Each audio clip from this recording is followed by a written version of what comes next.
Hello and welcome to Something Wicked Entertainment's Hazel Court Tribute Weekend. I am your host, Kevin L. Powers. I'm also the co-festival director and program director at Something Wicked Film Festival and Events.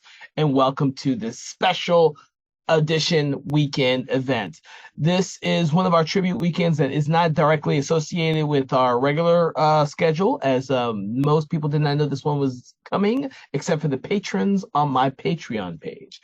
I decided to do something a little special for them.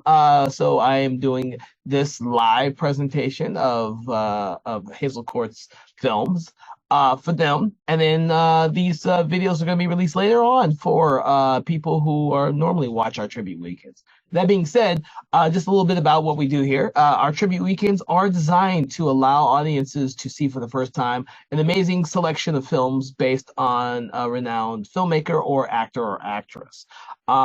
We don't make any money off this. We are strictly here to try and give new audiences an outlook for some of the older talent that may have passed or is just someone who may have been forgotten over the ages. We want to be able to give something to the next generation of filmmakers and film audiences. So that being said, we're focusing on Hazel Court, who I'm mostly familiar with from some of her horror films and from films that she's done for Hammer Studios.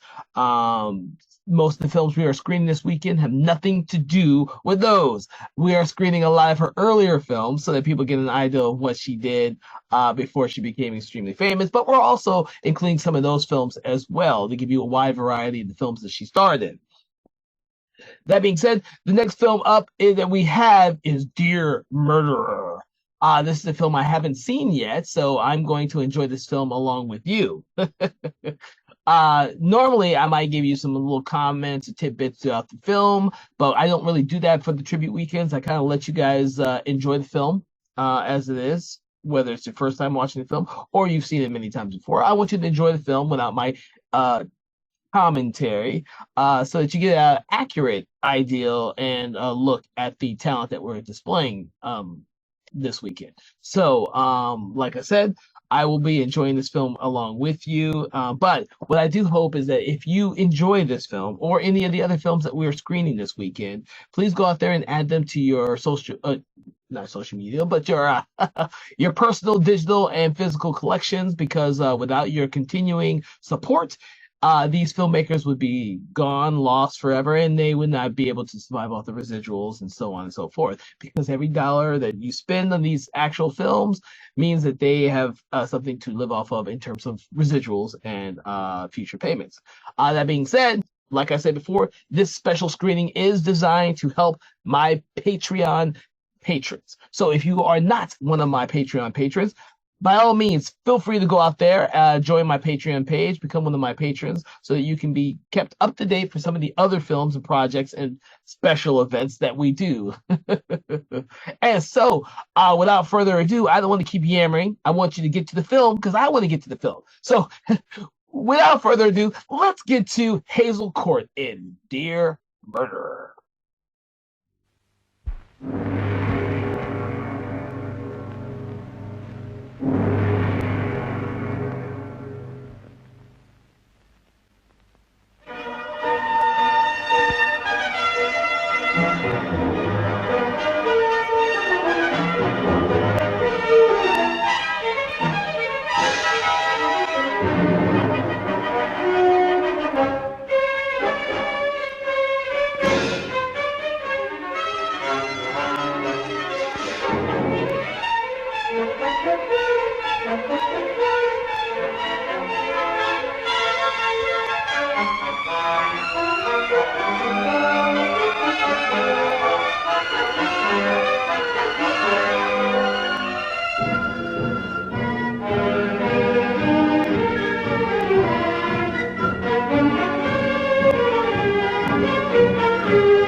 Anybody at home?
Yes?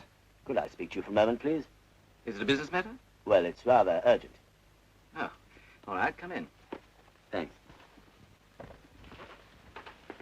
In here? That's it. Do sit down. Thanks. I don't think I know you, do I? No, we haven't met officially, but you must have noticed me quite a lot recently. Really, where? On the mantelpiece. I've been there for some time now. I was there watching you every time you came to make love to my wife. In fact, I should have thought that anyone with a touch of finer feeling would have turned me to the wall, or at least covered me with crepe. You're Lee Warren. That's right. I thought that you were in America. Vivian had a cable from you yesterday. What will these husbands do next? I suppose Vivian told you that we'd been... You've been what? Well, that we'd been out together. Very nicely put. I didn't mind the going out. It's the staying in that I objected to. I don't know what you mean. Don't you? No? I better tell you. I've been away for 8 months. During my absence, my wife has been spending a lot of time with you. Now I want to know where I stand. You must ask Vivian that. I will, of course. But first, I want to know what you're offering. Offering? Yes, do you want to marry her? How can I when she's married to you? Well, there is such a thing as divorce. Oh, I see.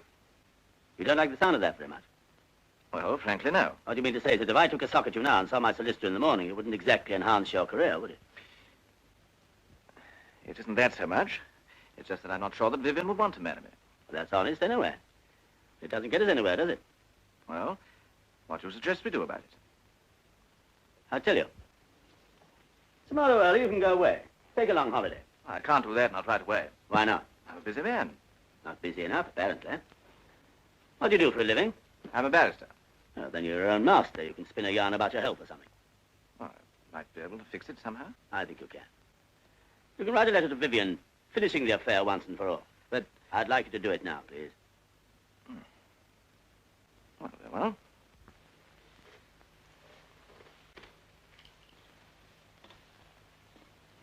Wait, we'll compose it together. How do you usually address her? Vivian, dear? Oh, Vivian, darling. I love you. You got that? Yes? But I realize that whatever your feelings are for me now, you love your husband and always will. Always will. Paragraph. I cannot bear to be near you and to know that you can never be mine. And if what I am about to do may seem cowardly to you, Kindly? your trip, you're running away without seeing her. All right. Cowardly to you, it is the only way out. So tomorrow, I'm going away on an extended trip abroad. When I return, I hope that you will again be happy with your husband and our friendship but a happy memory of the past. Love, again, whatever you usually put. Love always. That's right. Love always. How does that strike you? Well, I think I see what you're getting at, Warren. You want all traces of opposition out of the way so that you two can try to get together again. Exactly. You know, you're very understanding, Fenton. In other circumstances, I could almost like you. Thank you. What about a drink now? I should like one. Whiskey? Please. Was your American trip successful? Very. Sarah? Please. You wouldn't care to settle there, I suppose. No, my roots are here. Cheers. Cheers. May I? Yeah, of course.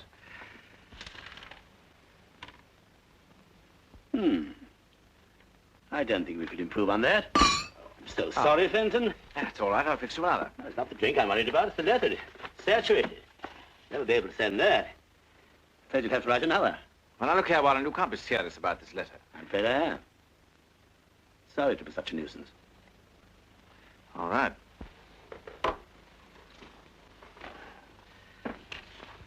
Pretty girl. Who is she? My sister. Why? I just wondered. You're sure it's not somebody else's wife? I don't think that's very funny. No, perhaps not. Don't sound you. Of course not. Hello? Oh, hello. No, I'm all right. Yes, of course. Well, not tonight. As a matter of fact, I'm just going out. Yes. Yes, good night. Your sister? No, your wife. I don't think that's very funny either. She wanted to bring some friends in for a drink. What a shock she'd have had. You'd better finish the letter.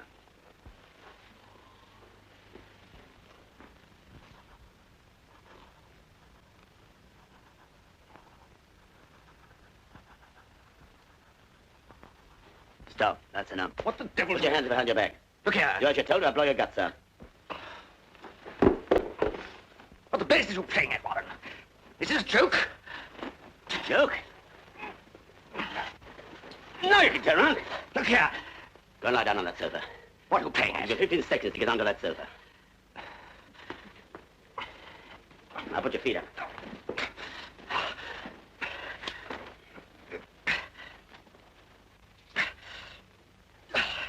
I suppose you realize you're laying yourself open to a charge of criminal assault? No, and I'm not interested. Now, perhaps you'll be good enough to explain your quite extraordinary behavior. Certainly. That's why I came here. Did you and Vivian often talk about me? Not often. No, I don't suppose you would. Our marriage obviously didn't mean very much to you, but it meant a great deal to me. You probably wouldn't believe this, but I can remember exactly every detail of every minute of every day, since I knew I was going to America and had to leave her. I can remember exactly how she looked when I told her. She was wearing a new black dress. I didn't say very much until we'd started the dinner and the waiter had gone. Then I said, Vivian, the firm wants me to go to America. America? Yes, they want me to put over a couple of deals and make arrangements for a New York office. Will you go? No. Why not? They say I can't take you with me. But Lee, surely you're going. Do you want me to go without you? Of course I don't, but if it's your job. Oh, I get it. You're not so ridiculously jealous that you're still thinking about Paul. Nothing ridiculous about that. I promised I wouldn't see him again, ever, and I haven't. It was only a stupid little lapse. Surely you can forget that now. This trip means promotion, doesn't it? It may. Then you'd be a fool not to take it. How long would you be away? Oh, about 5 or 6 months. Well, that's not so very long. I'll write to you every day. You will? Of course I will. Get on with your soup, darling. It's getting cold. When Vivian saw me off at the airport, I could have sworn she really meant what she said. When I got to New York and settled down to work, her letters really did come every day, just as she'd promised. I knew everything was all right, but I could really trust her at last. That stage lasted exactly 3 weeks. And this sort of thing began to happen. Here's the mail, Mr. Warren. Oh, thanks.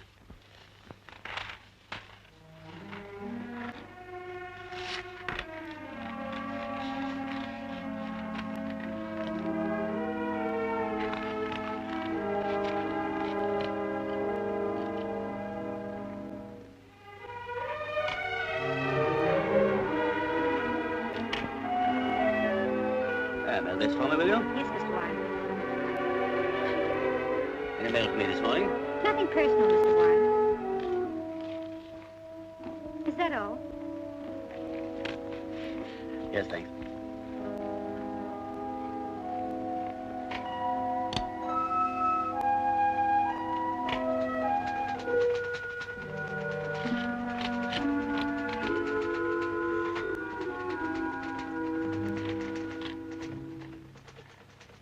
Stern, take a cable, will you?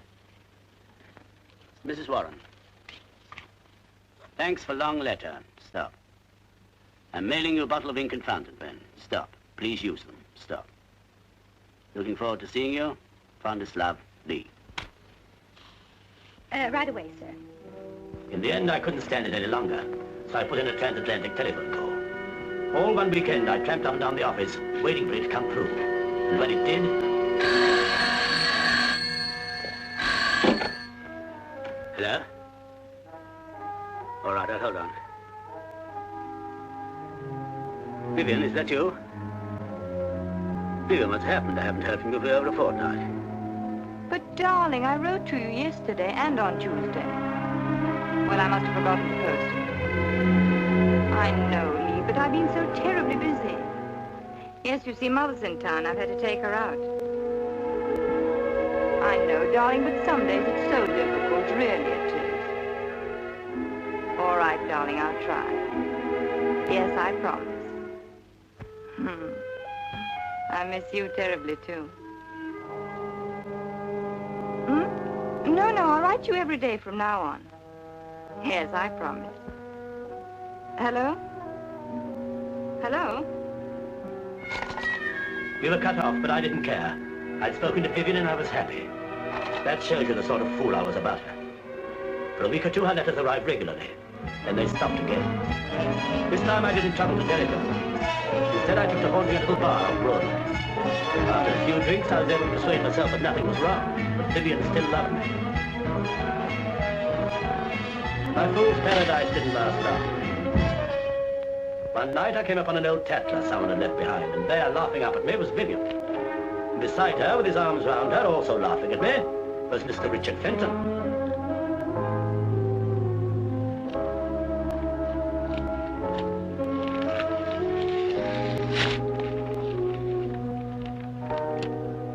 went back to my office to think out what I should do. I know I sat staring at the picture for hours. It seemed to me that both of you were mocking me, while I was thousands of miles away, helpless. It was then that I began to plan what I should do, in every detail. And it was then that I made up my mind how to kill you. What did you say? I said I was going to kill you. And I warn you, if you lift your voice, I'm going to gag you. Remember that. You won't be able to plead for your life with a handkerchief halfway down your throat. You must be mad to think you can get away with this. If I'm found injured, you'll be the first person they look for. If you're found injured. Look here, Warren. I'll make a bargain with you. You set me free now, and I'll go away tomorrow and say nothing about all this nonsense. Although I could prefer charges, you know. Fenton, you're very dense. This isn't nonsense. I'm in deadly earnest. You're just trying to scare me, that's all. Oh, no, you'll be more scared later on when I set to work on you. You're going to die. You're not going to like it one little bit. You wouldn't be such a fool. You can't get away with murder. Nobody can. Ah, but I'm going to commit the perfect murder. There's no such thing. Oh, yes, there is. The perfect murder is the one that nobody ever hears about, because nobody thinks it is murder. That's impossible. I admit it is a little difficult. But I've got a scheme which is good enough to be worth the risk. I've had plenty of time to think it out while I was in America. And you were with Vivian. There's bound to be a hole in it. There always is. I warn you, I'm a lawyer and I know. There'll be a flaw in it somewhere, and that flaw will land you on the gallows as sure as you're standing there. Ah, but that's where you're going to help me. Don't talk nonsense. Why should I help you? For your own sake. I'm going to tell you exactly how I propose to kill you. And I promise you, if you can find one flaw in my method, one thing that will incriminate me, I'll let you go. And if I can't? I'm sorry. You're really going through with it? Yes. You're joking, aren't you? It's a pity you're not a little more subtle, and you'd appreciate the situation. A murderer usually has to act alone. He can trust no one. But with my method, I have you to help me, weighing and considering every detail. If you can't find a mistake, then I have the comfort of knowing that my plan has been approved by an astute lawyer. Look here, Warren. I don't know whether you want to frighten me or to kill me. Whichever it is, you won't gain your objective. Your wife isn't only interested in me, there are plenty of others too. And you can't kill them all, you fool. Shut your mouth. Very clever of you to get me to lose my temper. It's true, I tell you. Let me look at your cheek. Oh, quite a mark. Leave me alone. Lie still. Oh, luckily, it's only a surface reddening. Take your dirty hands off me. Oh, and leave a telltale bruise on that cheek of yours. Not after I've taken all this trouble. Oh, that's all right now. Now, you lie still, and I'll show you something really interesting. Warren! Warren, you can't go on with this madness, I tell you.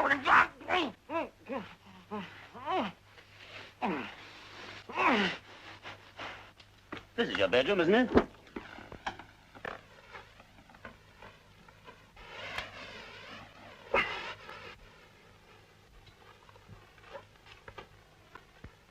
This is a little invention of my own.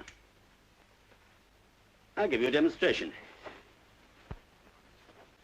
It's quite simple. I put the end of this tube in there. I then put the pillow slip over your head. I draw the open end tightly around your neck. Can you hear me? Then I put the free end of the tubing into the gas jet over there and turn on the gas. You get the idea? Of course, you'll be able to breathe quite freely. No! Be sensible. Or I won't let you help me. You can't, Warren. I'll do anything. I'll leave the country for good. I'll never come back. I'll give you every penny I've got in the world. Only, let me live. You don't understand, Fenton. I loathe you. You desecrated the only precious thing I ever had. Now listen. Yes, I'll listen. I will. I'll help you. I will, I promise you. Good. Possibly you've noticed that throughout all this I've been very careful not to hurt you or mark you. That's why I use silk scarves to bind you. You're going to be a suicide. When I put your head in this pillowcase and turn on the gas, you're going to struggle and strain every muscle in your body. I'm not going to kill you in this room, oh no. I just want you unconscious. And I strip off the scarves while your blood is still circulating. I don't want it to coagulate till I get you to the kitchen with your head in the gas up. Warren. Then I leave the second, the unfinished letter by your side. You began writing the second letter, then I stopped you. Do you remember? Yes. Yes, I remember. Well, listen. Vivian, darling, I love you. But I realize that whatever your feelings are for me now, you still love your husband and always will. I cannot bear to be near you and know that you can never be mine. If what I am about to do may seem cowardly to you, it is the only way out. That's where I stopped you. Any suggestions? Let me think. You must give me time to think. Nobody can make murder perfect. There must be a flaw in it somewhere. There must be. Go ahead, think. I can't. Do you see anything wrong? Come on, come on. What will you say you're doing this evening if they question you? Oh, that's easy. I arrived in London by air. I reported to my office, telephoned Vivian. She was out. So I dined alone, went straight home to bed. Anyway, a man can't be forced to put his head in the gas oven, can he? Don't forget you're not bruised. They won't find any drugs in you when they open you up. Fingerprints. Gloves. Motive. I never met you, I've never heard of you. No one knows that I found out about you. Somebody must have seen you come in here. If I hadn't taken care of that, I shouldn't be here now. Marks on my wrists. Silk scarves. Any other suggestions?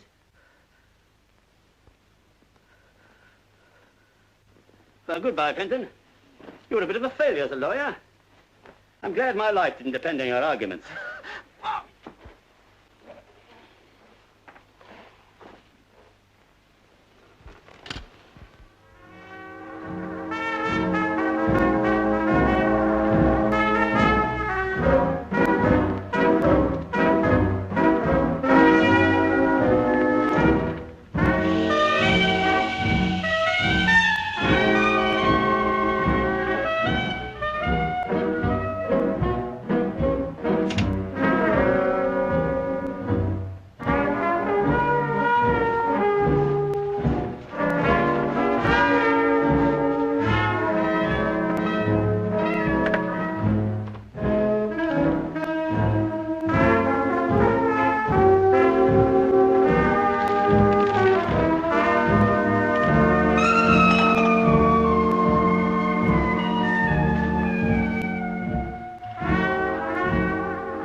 Dick?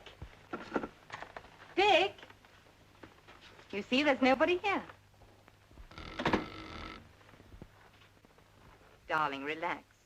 What I don't see is why you've got a key to his flat if there was really nothing between you. It's no use my pretending, Jimmy. You're right. There was something between us, but it's all over now. I haven't seen him or spoken to him since I met you. And you expect me to believe that? You must, Jimmy, because it's true. Do you think I'd come up here tonight if it wasn't? You wouldn't have come at all if I hadn't made you. Of course not. I was going to try and cover it up, naturally. I didn't want you to know. If I hadn't found that key in your bag, you wouldn't have told me. Would you? Do you blame me? No, I suppose not. I'm glad you know the truth now. I don't want there to be any secrets between us. It's far too important to me for that. And anyway, it's not a crime to have had an affair and then found out that you made a mistake, is it?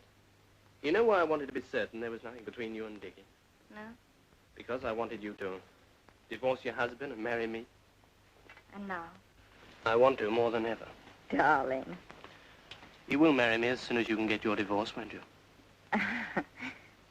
I don't know what to say. This is all rather sudden. Get me a drink, Jimmy. I don't want to touch his drinks. Well, I do. I need one. And so do you. And make it strong, darling. It isn't every day one gets a proposal. Well, don't laugh about it, please. I'm serious. I want to cable your husband tomorrow and tell him the news. You are a quick worker, aren't you? I'll get some ice from the kitchen. Jimmy, come and sit down here with me. It won't take a second. But, darling, I don't want any ice. I want you. You can have both. I say, can you smell gas? Darling, come here. It's this, isn't it? Careless so-and-so. It's only half turned off. I'll open the window. Stop rushing about. Now what's the matter? I can't kiss you here. Not in his flat. Well, let's go somewhere where you can. Where would you like to go? Bottle party? Can't you think of anywhere more private? Yes, I suppose so. Darling, we are going to be married, aren't we? Yes, but... Do I have to write you a letter, Mr. Martin?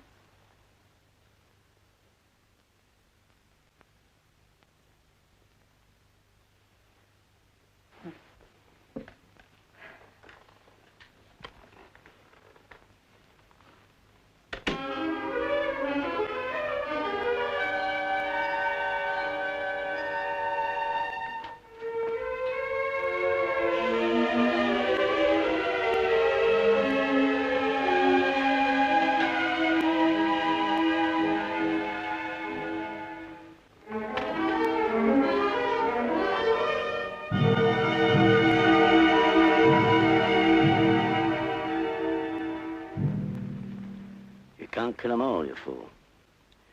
Well, we'll see about that.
Should I be here with you tonight if I bought you a little present today. You shouldn't have done that. It's only an old signet ring I came across in a junk shop. But just you read what's inside. Till death us do part. Vivian. Will you wear it? Till death us do part. Darling.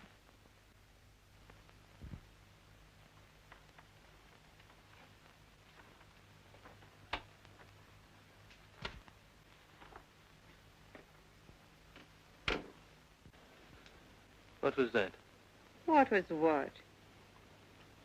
I thought I heard a door close. It's only Rita coming home. She's very discreet.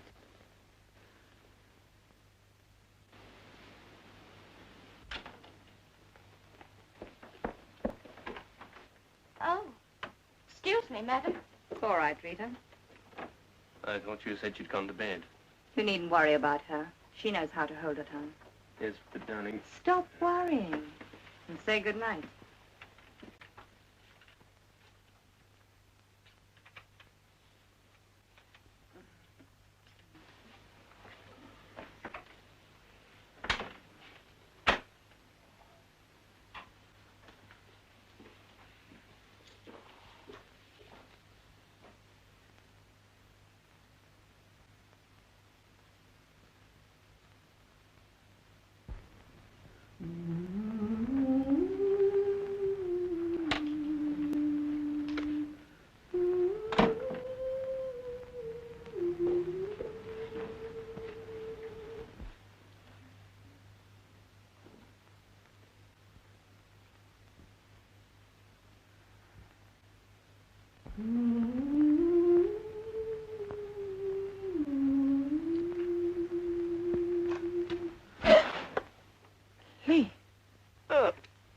thought I heard you come in. Lee, darling, when did you arrive? How long have you been here? I've been in for hours. You poor darling. Why didn't you phone me when you landed? I did. No answer. So I came on home and went to bed. Why didn't you wait up for me? I was dog-tired. We had a rotten crossing. There was no one in anyway.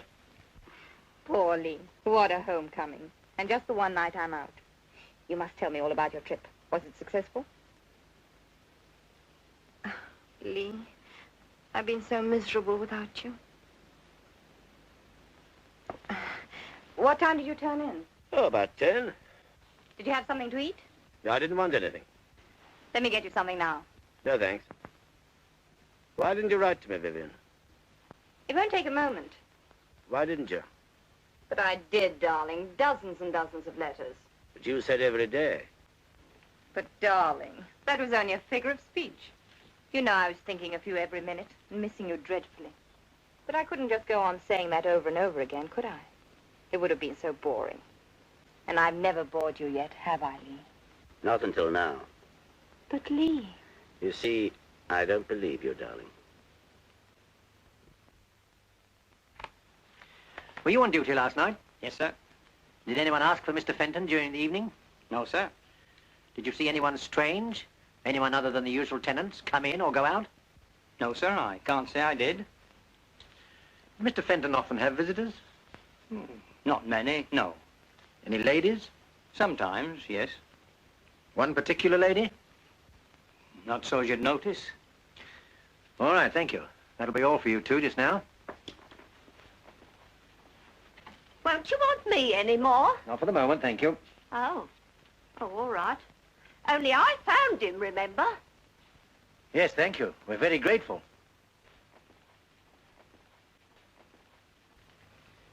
There's a lady here to see you, sir. She's Mr. Fenton's sister. Oh, yes. Ask her to come in, will you? Yes, sir. This way, please. Come in, please, Miss Fenton. Sit down, won't you? What's the matter, Inspector? Why have you sent for me? I've got some bad news for you. Has something happened to my brother? I'm afraid so, miss. He isn't dead.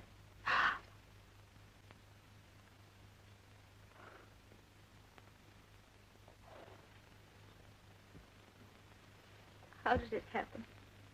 He was found this morning in there with his head in a gas oven. You mean he committed suicide? I don't believe it. Dick would never do such a thing. He's not that sort of a person at all.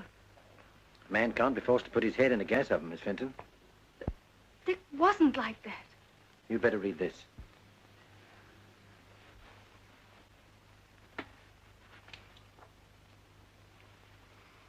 But I don't understand. There's something strange about this. In what way? I realize you still love your husband and always will. But he knew perfectly well Vivian didn't love her husband. Who is this Vivian? Do you know her? Of course, it's Mrs. Warren. And your brother had an affair with her? Yes. And there was trouble with Mr. Warren? No. He's in America. You say your brother knew that Mrs. Warren didn't love her husband. We both knew. How? Because the man I was engaged to gave me up for her a fortnight ago. Are you quite sure about that? Perfectly. And what was the name of your young man? Martin. Jimmy Martin. I see. And you suggest that he took your brother's place with Mrs. Warren? I know he did. And she took your place with him, is that it? Yes.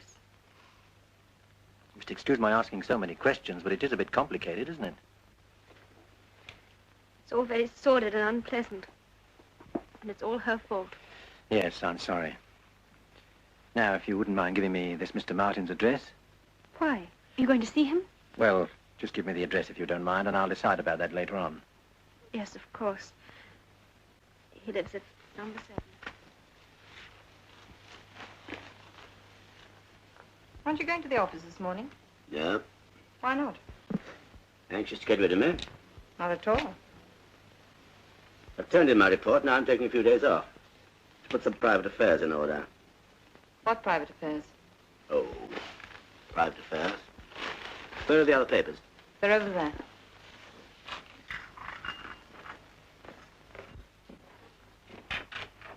Good morning. Mr. Martin! Mr. Martin!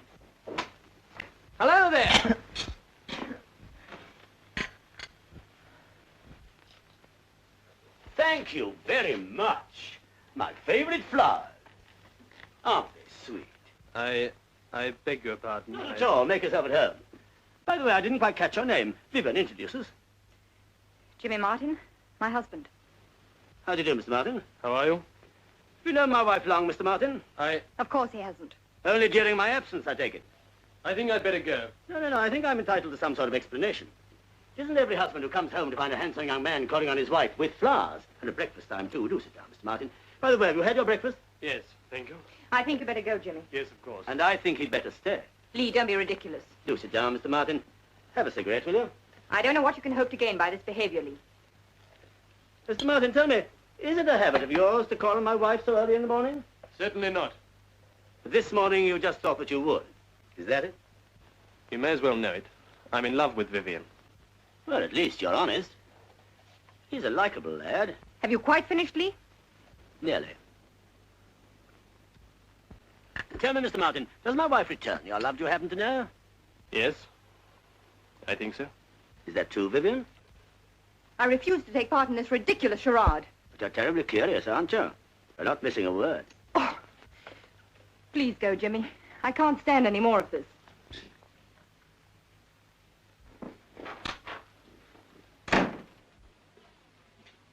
You must forgive my wife. She's not usually so inhospitable, but then, of course, you know that, don't you?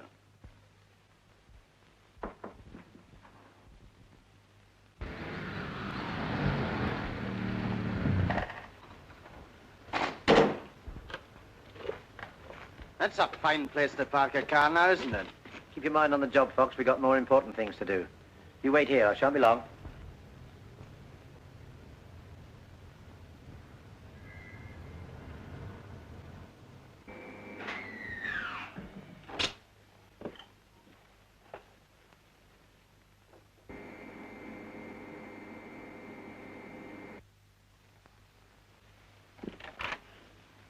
Good morning. I'd like to see Mrs. Warren, please. What name shall I say? Inspector Pembury. Will you come inside? Thank you.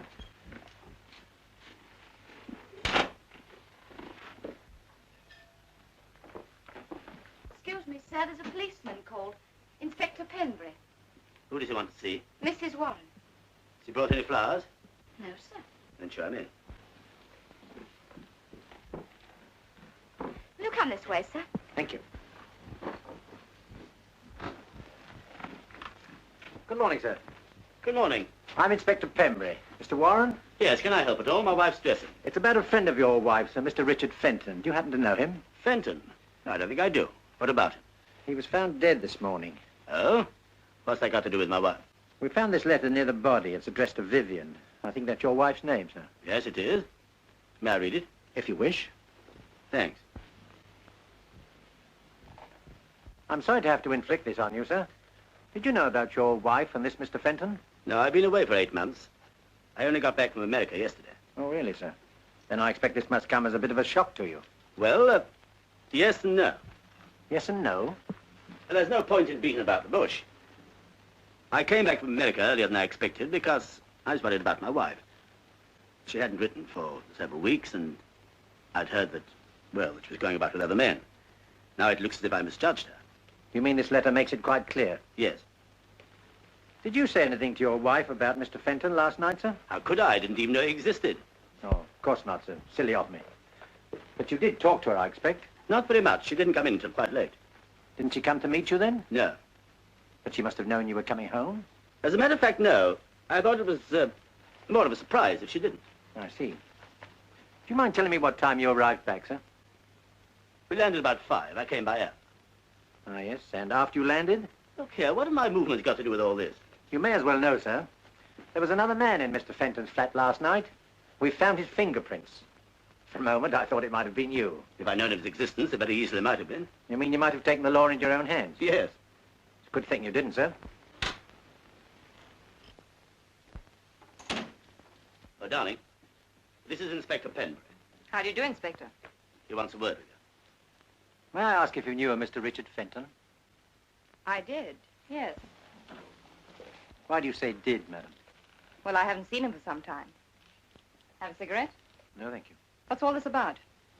Mr. Fenton was found dead in his flat this morning. Darling, ever get you a drink or something? No, I'm all right, thank you. Do you mind if I ask you one or two more questions, madam? Of course not. Thank you. Were you friendly with the deceased? Did you know him well? We went out 2 or 3 times together, if that's what you mean. Did your husband know him or of him? No. He was someone I met just recently. When did you see him last? I haven't seen him for, since dinner with the Sandersons about 2 weeks ago. Did he ever say anything that made you feel he might take his own life? No. That's why it's so terribly unexpected. I hope you'll excuse me, Mrs. Warren, but I have to be more explicit. Did the deceased... Please don't use that word. Did Mr. Fenton ever... Well, you know if he was fond of you? I suppose he must have been in a way. Otherwise, he wouldn't have wanted to take me out. I don't mean that exactly. Did he ever tell you he loved you? I'm sorry, Lee. But if I don't tell you now, I expect our friend will ferret it out somehow. I couldn't help it. I never encouraged it, but he did. He told me he loved me. He even suggested I should divorce you. Of course, at first his flattery turned my head. That's why I didn't write you. Then I realized how stupid I'd been and how very much I loved you. And I said I wouldn't see him again. But I still couldn't write you because I didn't know how to explain why I hadn't done so for so long. You do understand, don't you, darling? More than ever now, my precious. I was going to try and tell you this morning, but you wouldn't. I'm glad you have, because Fenton left a letter. A letter? And what you said just now explains perfectly what he wrote. Doesn't it, Inspector? It does indeed. What did he say? Just one more question first. What did you do last night, madam? I went to a theater with Mr. Martin. He brought me home about 11:45. Did he come in for a while? Of course not. He saw me to the door, said good night, and left. Thank you, madam. Here's the letter.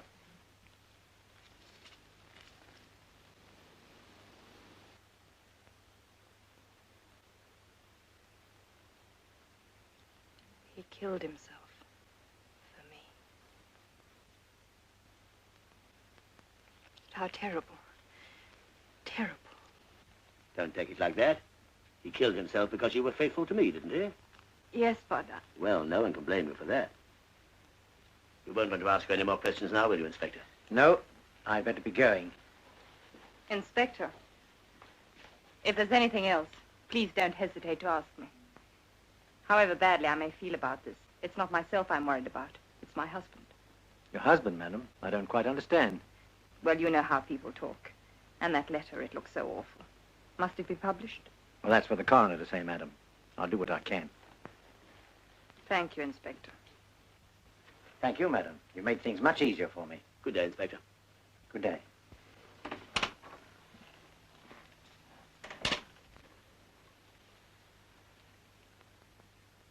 Lee, darling. Yes? Nothing.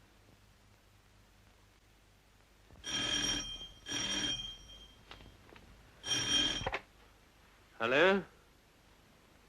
Oh, hello. I can only talk to you for a second. Lee's in the other room. Jimmy, listen. Dick Fenton's committed suicide. Who told you? Oh, is she there? Well, be careful what you say. Jimmy, listen. The police have been here asking all sorts of questions. They wanted to know where I was last night, and I had to tell them. If they ask you, say that you saw me home. And whatever happens, don't let out that I was in Dick Fenton's flat last night. No, don't worry, I wouldn't. No, of course not. All right, I'll watch my step. Bless you, darling. And be careful.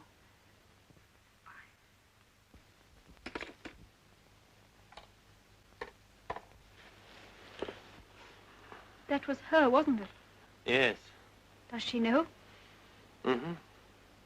I can just hear her gloating. Dickie killed himself for me, you know. Isn't it too touching? Oh, she's not like that. Isn't she? First she lets her husband down. Then she lets Dickie down. Someday she'll do the same to you. No, I don't believe she will. Anyway, I'll take a chance on it. Do you really love her? Yes. Is she coming here? No, it's all right. Now, calm down. I'll go and see who it is.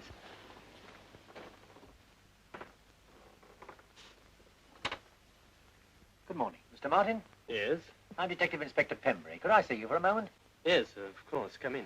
Thank you. Through there. I believe you know Miss Fenton. Yes, we met this morning. I'd like to speak to you alone, Mr. Martin. Perhaps I'd better come back later on. That's all right, Inspector. I was just going. I'll see you to the door.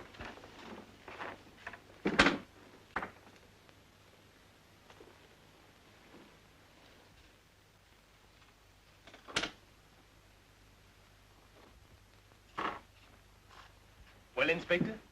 I suppose you've heard of Richard Fenton's death? Yes, his sister was telling me about it. No, thank you. Just a few personal questions, Mr. Martin. Do you mind? Not at all. How long had you known the deceased? Since we were at school. You're engaged to his sister, I believe. I was. We broke it off some time ago. Oh, I'm sorry. So far as you know, had Mr. Fenton any business or financial worries? He was a successful barrister. They don't have that sort of worry. Sit down, won't you, Inspector? Thank you. Any suggestion as to why he should take his own life? None at all. Do you think there might have been an unfortunate love affair? Not that I know of. Drink, Inspector? No, thank you. You can't think of anything in that line. No. When did you last see the deceased? At a party about 10 days ago. I see. Perhaps you wouldn't mind telling me your movements last night. I went to the theatre. Alone? No, with a Mrs. Warren, a friend of mine. Dropped her off at her flat and came on home. Could someone confirm the time you arrived back? I'm afraid I can't help you there. I have no maid and I saw no one. Well, thank you, Mr. Martin. Hope I haven't caused you any inconvenience. No, not at all. Before you go, Inspector, may I ask you a question? By all means. Was it really suicide?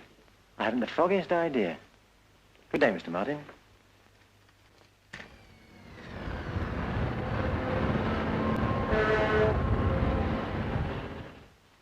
Hello, what do you want? Got something I'd like to show you here. And I've got something to show you. Look at this. Where was it found? In the wastepaper basket in Fenton's flat. Roberts turned it in just after we left. It's the same as the other, the one by the body. The same, only different. Look at that. What do you think it means? He changed his mind? Or someone changed it for him. Murder. I shouldn't wonder. What have you got? This. Where'd you get it? Out of Martin's car. What is it? Thought you might know. Something he cleans the car with, I suppose. That's what I thought at first. But it's too clean for that. Stuck out a mile among the other stuff in the boot. And what's this for, anyway? I don't know, and I've no time to start playing guessing games now. Fox, smell that. Smells like the back of a cab. Anything else? Gas. Gas is right. Give it to me. What is it, do you think? I don't know. Gas.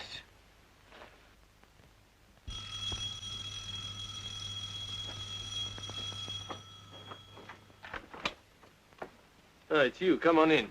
Just a couple more questions, Mr. Martin. Reinforcements? Yes. Sergeant Fox, my assistant. Going away? Just for the weekend. Mr. Martin, are you quite sure your answers to my questions this morning were correct? Of course. Then before I ask you this final question, I must warn you that anything you say now may be taken down and given in evidence. What is all this? Just a formality. Are you quite certain you didn't visit Mr. Fenton's flat last night? Quite certain. Then how do you account for your fingerprints being found there? Fingerprints? Well, they must have been left from the last time I was there. When was that? About 2 or 3 weeks ago. Do you think Mr. Fenton would have left a whiskey glass on his table for 3 weeks? No, of course not. And perhaps you wouldn't mind telling me what really happened. Very well. I went there for a drink. When was this? Well, I dropped Mrs. Warren off at her flat at about 11:30. And I thought I'd call round and see Dickie. He wasn't in, so I had a drink and left. If he was out, how did you get in? I had a key. You must have found it. I left it on the table by mistake. So you arrived just before midnight. About that. The doctor puts the time of Fenton's death a few minutes either side of midnight. So you see, Mr. Martin, it looked as if Fenton was in his flat when you called. But I swear to you he wasn't. Now, wait a minute. I didn't look in the kitchen. You mean he might have been lying in there and you wouldn't have known anything about it? Well, it's possible. You didn't go to the kitchen for water or soda or anything? No. And how do you explain your fingerprints being found on the kitchen doorknob? What? Oh, yes, well, I started to go to the kitchen, but I couldn't find the light switch and... I just didn't bother. I'm sorry, Mr. Martin, but I don't believe a word you're saying. I can't help that. I've told you the truth. We found the oven gas jet still on this morning. If the deceased had been lying in the kitchen when you were there, you must have smelt the gas. But I did. I remember now. And I said... I thought it was a leak. What's all this about, anyway? It was suicide, wasn't it? You asked me that before, this morning. Remember? Yes, but Miss Fenton was telling me that he left a letter. Well, what makes you think that letter showed he intended killing himself? If you let me read it, I'll tell you. Well, here's a copy.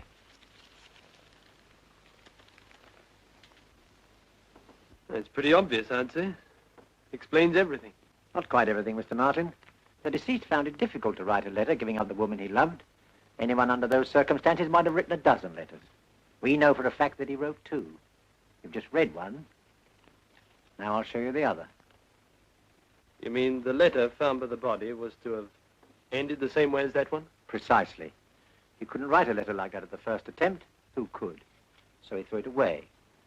The murderer interrupted him while he was writing another, killed him, then finding the half-completed letter on the desk, realized that there was the final link to make it look like suicide. He didn't know about the full letter in the wastepaper basket, waiting to put the noose round his neck. But I didn't do it. Didn't you? No, and I can prove it. How? He was found with his head in the oven, wasn't he? How could I make him do that? Why, it's ridiculous. Come on, Dick, old chap, stick your head in the oven. I'm going to turn the tap on. We'll come on to that now, if you like. You see, Martin, you were very clever, and you know it, but one or two things are going to trip you up, like the letter and this. Well, what is it? I was going to ask you. Well, I've never seen that thing before. When we searched your car, we found this in the boot. I've never seen that thing before. Someone must have put it in my car.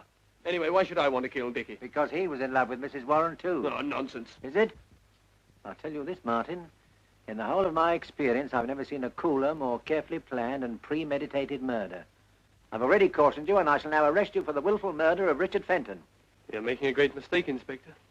Take him away, Fox. I'll be over in a few minutes.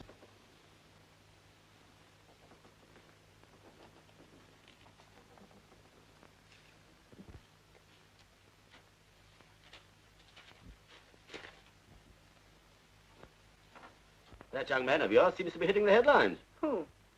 See for yourself. Jimmy didn't kill him. He couldn't have. Of course not, because you were with him all the time, weren't you? I don't know what you mean. Don't you? Good morning, Rita. Good morning, sir. Thank you.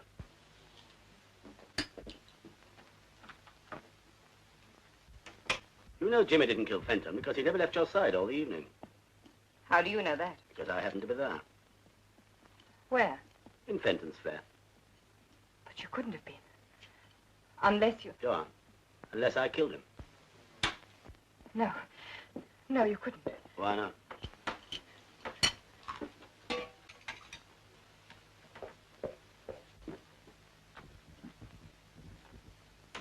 How could you have done it when you didn't even know about him?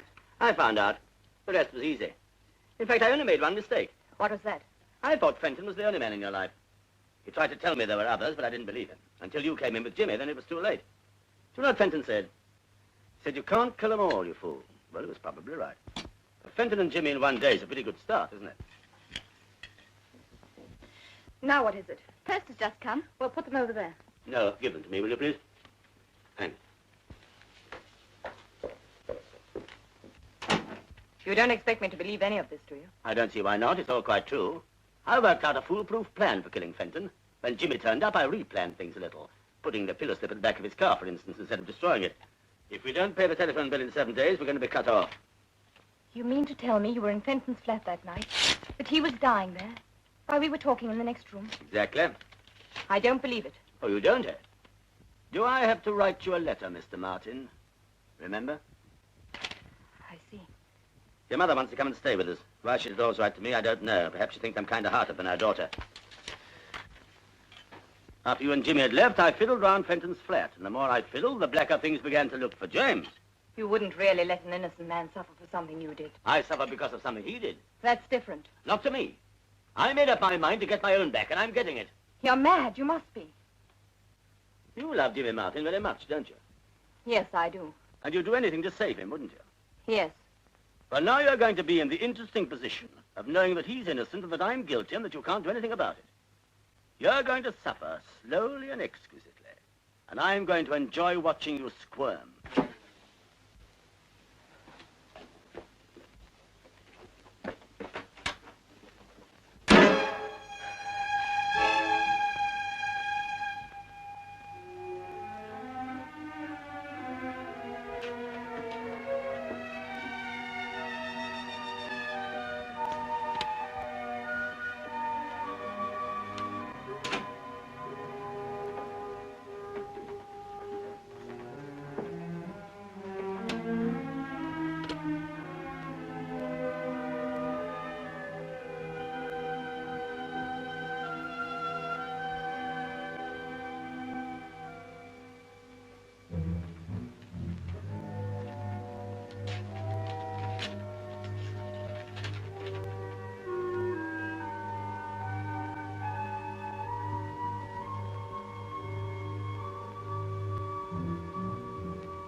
Rita, are you in bed?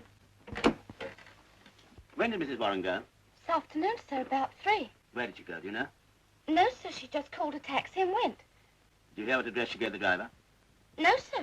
She left a note for you, sir. Yes, I know. But of anything else, sir?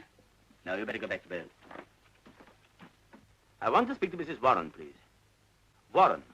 W-A-R-R-E-N. She says she's not staying at the hotel. Thanks.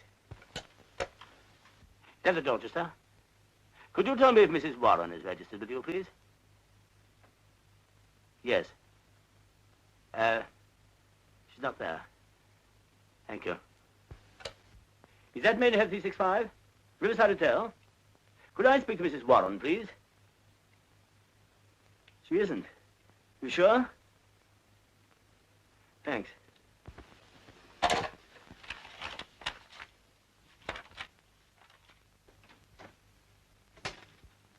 Mr. Martin, sir. Thank you, Fox.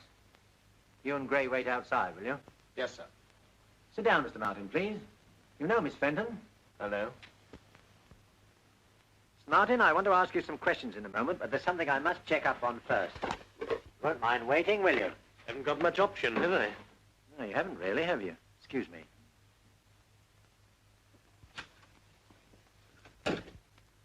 I suppose you arranged this. No. Well, yes, partly. What good did you think you could do coming here? I don't know. I just thought I would find out if there was anything to do to help. Well, there isn't. I know you didn't do it. So do I, but it happens that the police can prove to their own satisfaction that I did. Jimmy, do you love her very much? No, I don't think I love her at all. Then why shield her?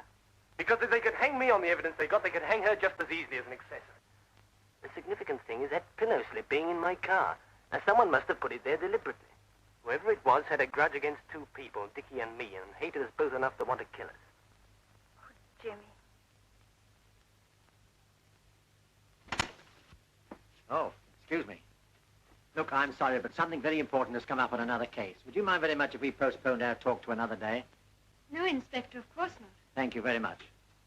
Oh, Gray, take Mr. Martin downstairs, will you? I want you, Sergeant. Anything wrong, sir? No, that's what's worrying me.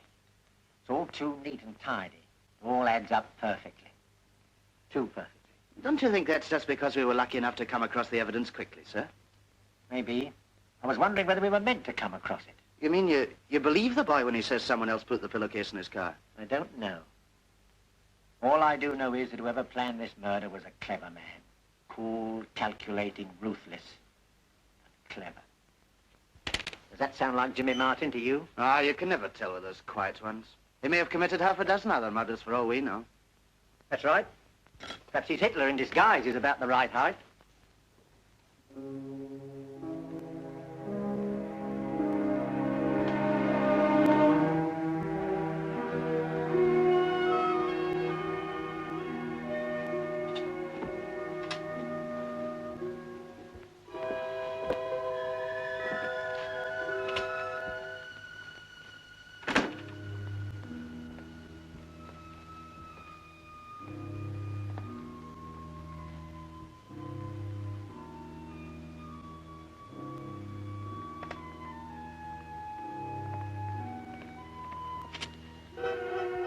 Enjoying the view, Mr. Warren? Oh, good evening, Inspector. No, just taking a walk. Long way from home, isn't it? As a matter of fact, I'm not sleeping very well, so I've taken to going for a long walk before I go to bed. Do you usually come and look at Fenton's windows? No, why? Oh, I see what you mean. The criminal returning to the scene of the crime and all that. I didn't say so. No, I should hope you wouldn't. Pity about young Martin, losing his head like that. Yes, isn't it? Nice boy. Yes, I understand. Well, remember me to your wife, won't you, sir? If you don't mind, I don't think I will. She doesn't like being reminded of unpleasant things. Good night.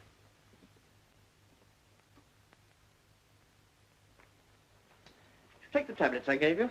Yes. 2 the first night, 3 the second, and 4 the third. No effect? None at all. Haven't slept a wink for over a week. It's getting me down, I don't mind telling you. You've suffered from insomnia before. No? Appetite all right? So, nothing to speak of. Any unusual business worries, anything of that sort? No. Nothing you can think of to account for it? No. Well, I'll give you another prescription and see what that does. But go easy on it. Only take them if it's absolutely necessary, and then not more than 2. Let me know how you get on. Thanks, Doctor.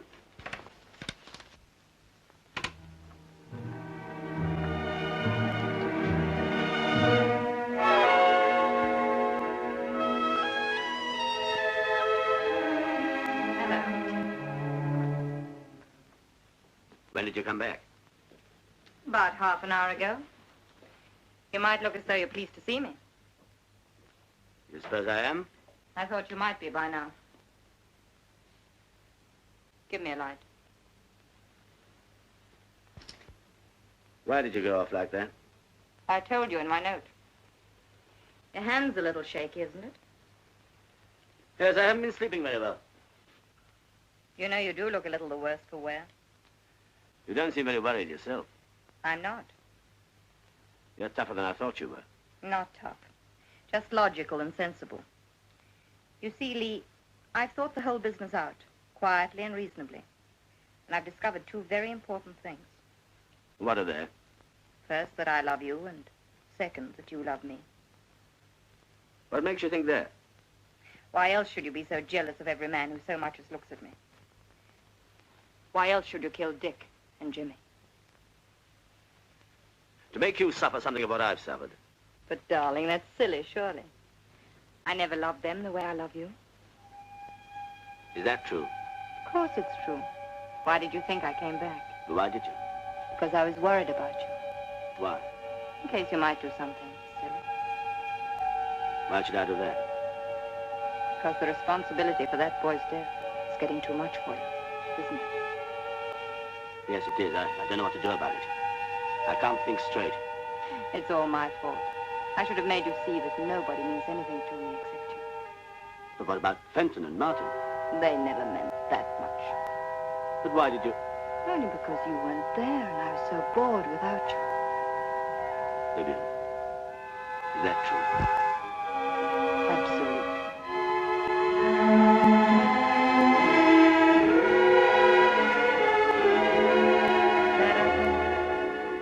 Yes. Yes, I am. But you're not completely happy, are you? No. You're still worrying about Jimmy Martin. I can't let him hang now. He's not going to. I'm going to prevent that. No. Yes. Yes, I must say that I was there. Now, that'd drag you in as an accomplice. No, there must be some other way, some loophole, if only I can think of it. Yes, Lee, that's right.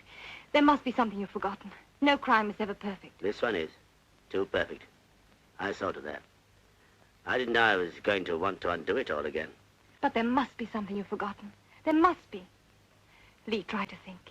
Please try to think. Oh, Fox. Sir? Mr. Warren's been telling me the real story behind Fenton's death. See what you think of it. Do you mind, Mr. Warren?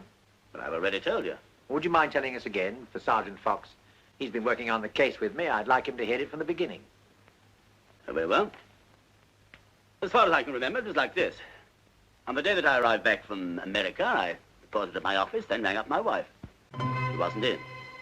So I put in my reports, cleared up, and went on home. I got to the flats about 7 o'clock. As my taxi drew up outside, I saw my wife getting into Martin's car. I was naturally curious to know what was going on. Wouldn't you have been? So I waited until they were safely in the car. Then I told my driver to follow them. They went to a restaurant, then to the theater. When they came out after the show, I was there waiting for them. I followed them again, this time to a flat at Temple Court. Of course, I thought then that Martin was the reason why my wife hadn't written to me, and naturally I thought the flat was his. So I waited outside for about 10 minutes. Wouldn't a normally jealous husband have broken in on them right away? I wanted to be certain. Cigarette. So while I was wondering what I could do, they came out again. I just had time to dodge around the corner out of sight. They were laughing and talking, and I tried to catch what they were saying. But all I picked up was the man's name, Jimmy. Oh, Jimmy. And I didn't much like the way she said it, I can tell you.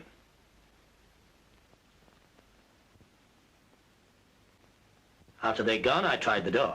Which was conveniently open. As a matter of fact, it was. The catch hadn't dropped. They often don't unless you slam the door. It happens in my flat, and I'm sure it happens in yours. So you went in?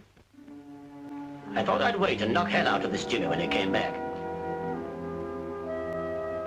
I looked carefully around the apartment, taking everything in. And I went into the kitchen. You know what I found there? A man dead with his head in the gas oven. I turned off the gas and picked up the letter. It's addressed to Vivian. When I read it, I realized the flat didn't belong to Jimmy. It belonged to the other poor devil, whoever he was. Then a thought struck me. I could turn this suicide into a murder done by Jimmy. That meant I had to get rid of every scrap of evidence that my wife had ever been in the flat. It wasn't easy. I had to think fast. I put her cigarette stubs in her pocket. Then I noticed the waste paper basket. It was full of unfinished letters. I took a look at some of them. They were all in the same strain. He'd obviously made half a dozen shots at writing that farewell letter before he got it the way he wanted it. One of them gave me another idea, the best idea of all. I left the finished letter in the waste paper basket, put all the rest in my pocket. All except one, an unfinished one. The one you found beside the body, Inspector. Then I washed the glass Vivian had used so as to remove her fingerprints. And how did you know which one was hers? By instinct? No, by lipstick. Go on. In the same way, I got rid of the cigarette she'd been smoking, leaving traces that only Martin had been there. Traces that you were bound to discover, Inspector. And what did you hope to achieve, then, by all this? Exactly what did happen. I knew that when I turned up, my wife would have to deny being in Fenton's flat with Martin. And when the body was discovered, she'd have to stick to her story. And when you, Inspector, found Fenton's first letter and Martin's fingerprints all over the place, after he denied having been there, well, you were bound to wonder what had really happened, weren't you? Undoubtedly. Of course, I was mad with jealousy then, trying all I could to hurt Martin. I regret it very much now. What did you do with all the letters you stuffed into your pockets? I took them away and destroyed them, of course. Then I had to find a way to connect Martin directly with a fake murder. That wasn't easy. If Fenton had shot himself, there'd have been a gun. But gas... Then I had a really brilliant idea. You know, the gas mask thing. I set to work and made it. How it could possibly be used on a strong, healthy man, even I can't imagine. But I knew if it was found on Martin, it'd make things even worse for him. You mean to tell me it was never used? But of course not. I invented it. Then how do you explain the fact... That it was impregnated with gas? Yes. Because in my thorough way, I didn't forget to play the gas jet over it. Very clever indeed, Mr. Warren. And at the risk of appearing a trifle dense myself, may I ask how you planted it in the car of a person you didn't know? Quite simple. Martin's car was outside my own front door when I returned from Fenton's flat. Where exactly did you put the contrivance? In the back right-hand side of the luggage compartment, correct? So what you're saying is that Fenton committed suicide and you made it look like murder. Is that it? It is. Very interesting, eh, Fox? Yes, sir. Very. Would that be all, Inspector? Yes, that'll be all. For the moment.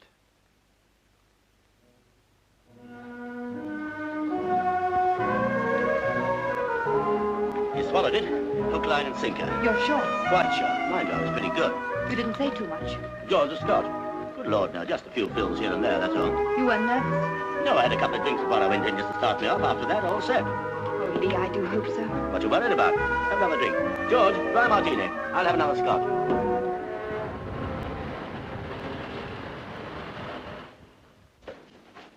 Oh, Mr. Warren, there's a gentleman to see you. Oh, thanks.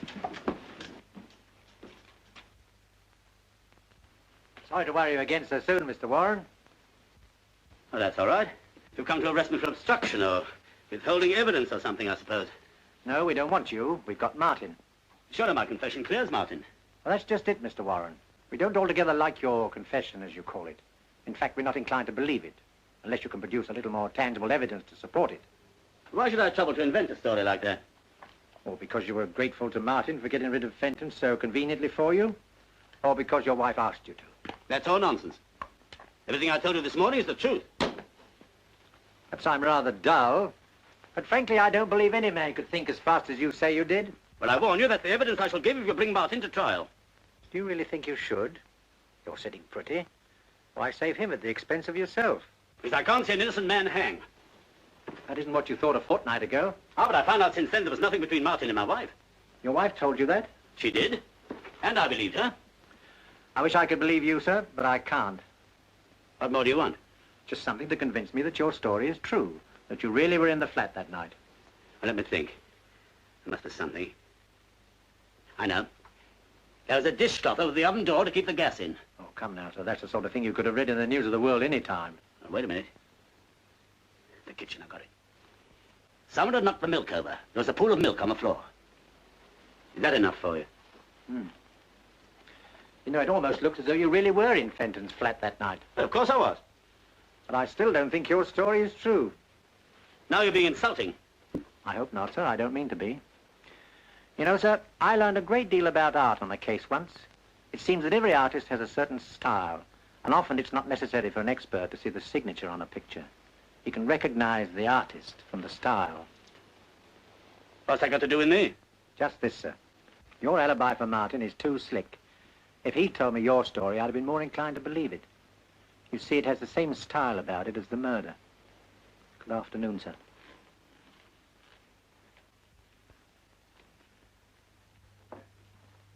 Inspector Penbury, madam. Good afternoon. Good afternoon, Inspector. What can I do for you? Well, as a matter of fact, I've come to ask your help. I can't believe you need that. Oh, two heads are better than one, you know. It was your husband's idea. Really?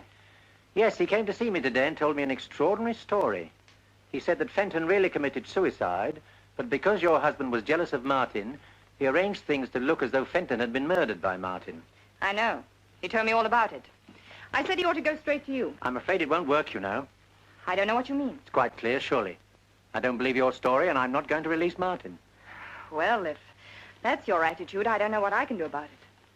You could persuade your husband to confess that he murdered Fenton. What makes you think my husband killed him? Everything points to it. You must be joking. No, no. If you were to ask me at this moment who murdered Fenton, I should have to say Mr. Warren. But I can't prove it. He's been too clever for us so far. But I can prove it against Martin. So either you've got to help me, or I've got to go ahead and hang a man who's probably innocent. I think you better go. What you're suggesting is insulting and ridiculous. Very well. Look, Mrs. Warren, when Martin comes up for trial, you'll be called as a witness, and there'll be a lot of dirty linen washed in public. But if your husband confesses, we shan't have to call you. And you'll make a very attractive widow. To put it bluntly, don't you think it's a question of which of the two you prefer, your husband or Mr. Martin? How dare you? Of course I prefer my husband.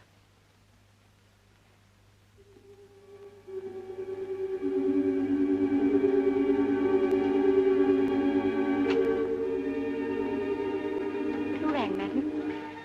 Yes, Rita. I've got 2 seats for the Follies tonight. We can't go. Would you like them? It's not my evening off till tomorrow, madam. That doesn't matter. You take tonight off as well. Thank you very much, madam. I leave the tickets on the hall table for you. Now you go and ring your boyfriend. Yes, thank you, madam.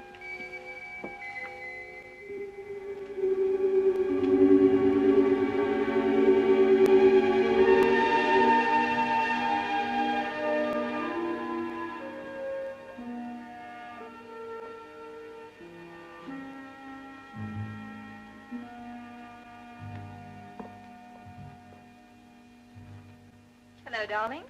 Hello. You're late. Yes, I am a bit. Gosh, I'm tired. Come in here and I'll give you a nice drink. Thanks. Had a busy day? Not particularly. You've been overdoing it again, you know. Yes, I suppose I have. I walked home. Good heavens, why? I wanted to think. Pembury was at the office this afternoon. He's been here, too. What did he say? Don't worry, darling. Put your feet up and relax. There we are. I can handle him. What did he want? Oh, he was just probing around as usual. I think he knows I did it. Did he say so? No, but he kept on hinting. He said he didn't believe a word of my story. He said more than that to me. What? He said he was quite sure you did it. Well, there you are. But he knew he couldn't prove it. I'm not so sure. Well, I am, and so is he. He admitted he hadn't got a thing to go on. Now shut your eyes, darling, and rest up a bit.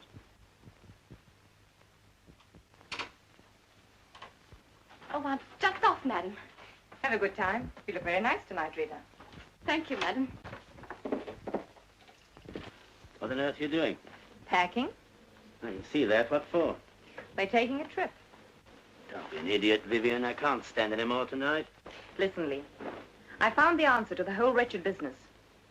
You remember Pierre? No? Who's Pierre? Pierre Roger, the lawyer we met in Paris. Well, what about him? Well, he's back in London. I spoke to him this afternoon. You didn't tell him anything about me, I mean. Yes, I did. You shouldn't have done that. Suppose he goes to the police. He won't. I know Pierre. You can trust him absolutely. Well, I hope you're right. Of course I'm right. Besides, a lawyer's like a doctor or a priest. They never repeat anything. All right. What did he say? He's very smart. You know that. And he says the best thing for you to do is to get out of the country at once. Not a hope. We'll be stopped before we got across the channel. Pierre says not. He says they can't stop you without charging you, and we know they can't do that. He's flying back to Paris in the morning. We can have 2 seats on his plane. It'll never work. It's got to work. Oh, yes, and there's one other thing. Pierre said you shouldn't just walk out. That might look bad, as though you're running away. He said you should write the inspector a note, saying you're going away to avoid the publicity. I don't very much like the sound of that.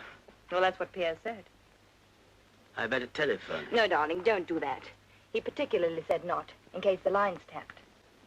Yes, I suppose they might do that. Perhaps I... Don't move, darling. I'll get you some writing paper.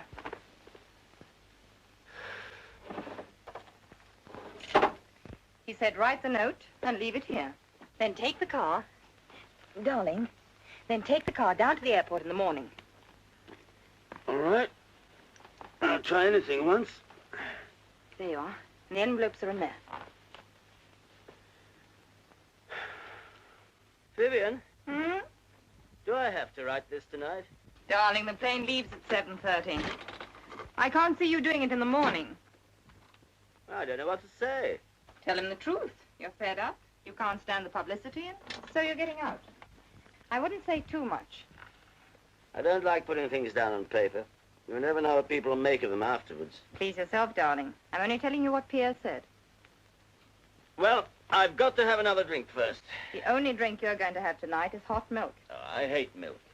Or maybe just a little whiskey in it. Please. Don't go yet. Tell me what to say first. I'm no good at letter writing. That's your job. Well, you might give me a start. Darling, I've told you what to say. You're fed up, you can't stand the publicity, and so you're getting out while the going's good. Now get on with it.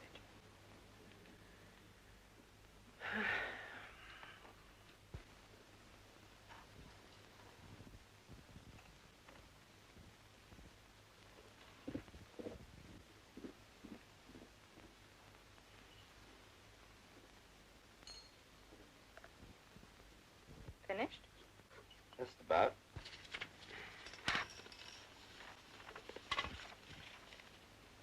Oh, thanks. May I? Of course.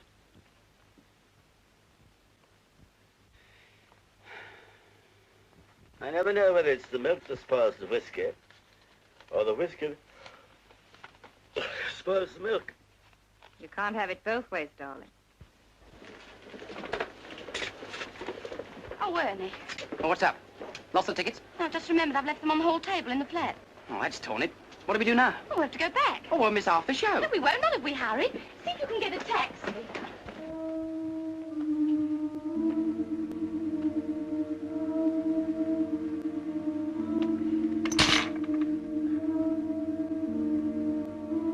That's made me feel really drowsy.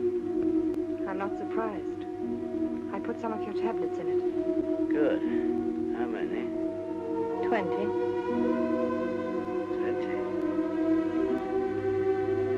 That'll kill me.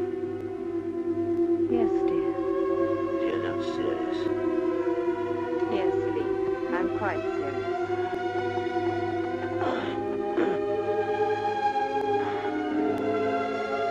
Why have you done it? Yes, and you got it again. Clear of it all. I'm afraid that was just a fable, dear. You see, if I hadn't made you think that I loved you, and was ready to go away with you, you would never have saved Jimmy. So you do love him. Obviously, I do. I see. Get a doctor, please. Before it's too late. Please. Please. It is too late, Lee. But you needn't worry. You won't feel anything. You'll just get sleepier and sleepier. Vivian, for pity's sake. I don't want you to die, Lee. But you've got to. Why? So that I may go on living the way I want to live.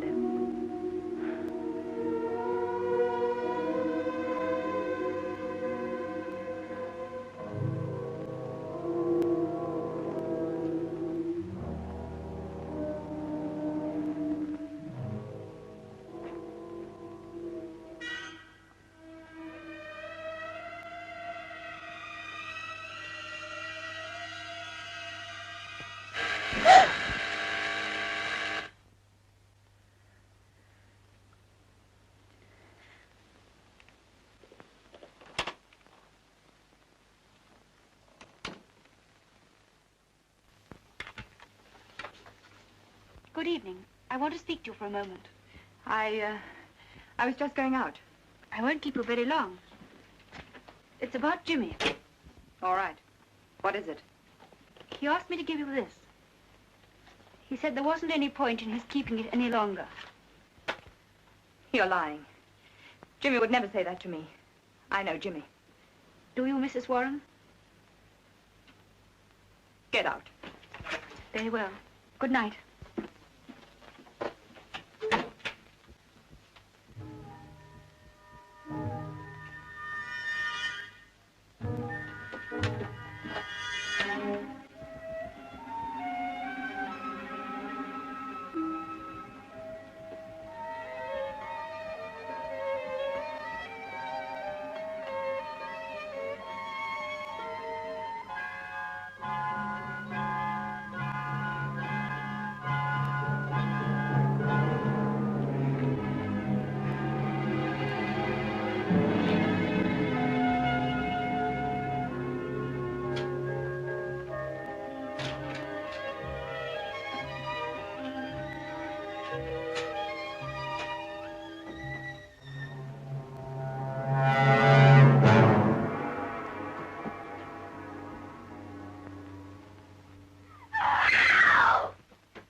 Tell me, is there a doctor in this block? Yes, on the floor below. I'll go and get him quick.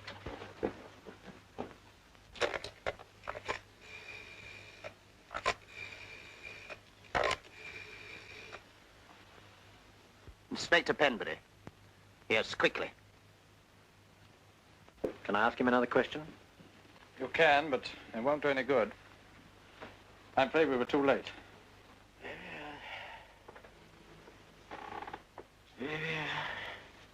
Have you anything to tell us, sir? No, madam, Mr. Martin won't see you. Did you tell him who it was? Did you say it was Mrs. Warren? Yes, I told him, and he still doesn't want to see you. But I must see him. It's very important. I'm sorry, madam. But you don't understand. It's very urgent. Mr. Martin was most definite. He said there was nothing he had to say to you.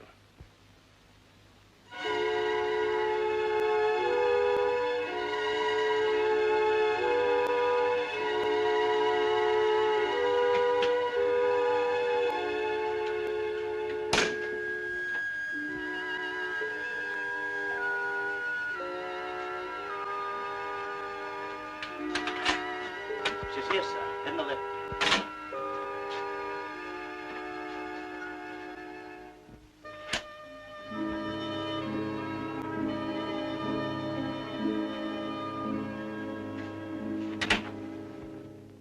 Please, Inspector, not again. As you say, Mrs. Warren, not again. I think this is the last time. Have you seen my husband? Yes, madam. Mr. Warren's in the bedroom. He died a few minutes ago. We were too late to save him, but we were just in time to learn how helpful you'd been in effecting his release. I don't know what you mean. Don't you, Mrs. Warren? Then you better come along with me to the station and I'll explain more fully. Yours, madam?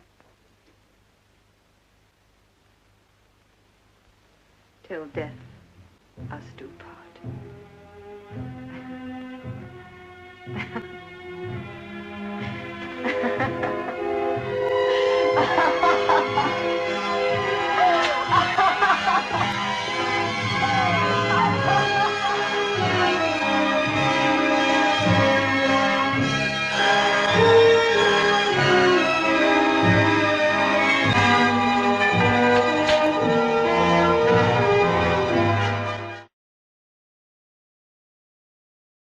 I hope you enjoyed that film right there with Hazel Court.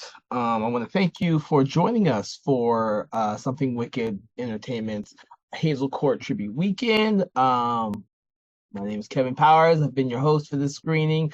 Like I said before the screening, if you enjoyed the film, please make sure to add it to your personal collection, whether it's digital or physical media.